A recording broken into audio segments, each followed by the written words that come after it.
Thank you for joining us on Business Today Television. I'm in conversation with the Finance Minister of South Africa. So thank you so much for joining us on this conversation at G20. Hope you're having a pleasant stay. What have been the key outcomes of the discussion so far? I think the broad discussions around of partner interest to developing nations debt restructuring are progressing very well. We've got, in terms of a common framework, we've done Zambia now, we're waiting for an MOU.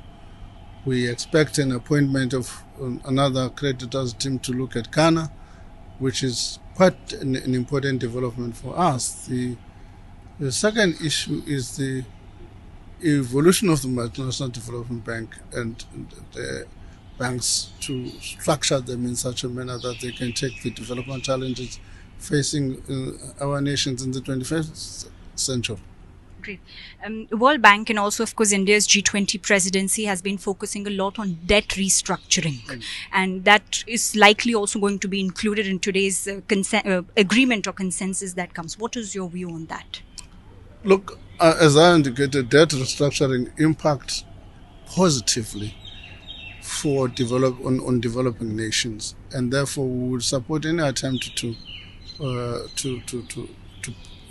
deal with that question. Right. In terms of climate financing, have there been key discussions? Because that has to... There have been key discussion on climate finance. Climate finance is but a key element on the development finance side. There's finance for poverty reductions and development and so on, and fragility, but there's also finance for climate finance.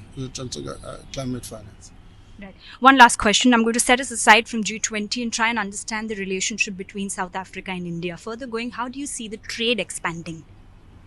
Look, the trade is expanding. I don't have the numbers now, but you must understand South Africa and India have got an interesting history and relationship, starting from Gandhi, because he spent a lot of time in South Africa in the struggle against apartheid and came back. And in fact, India was the first nation to push for in the United Nations for against apartheid. So our relations, both cultural, political, and economic, are sound. Right. India's digital public infrastructure, which is also the UPI that they call the Unified Payment Interface, and also CBDC, which is the central bank's digital currency. Do you see South Africa collaborating with India on this in the future? Singapore, Indonesia? Part of the discussion in the BRICS is that payment system.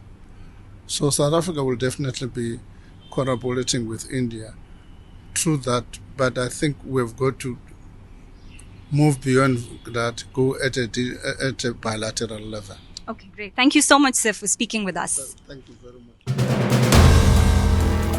If you like the video, do like, comment, share and subscribe.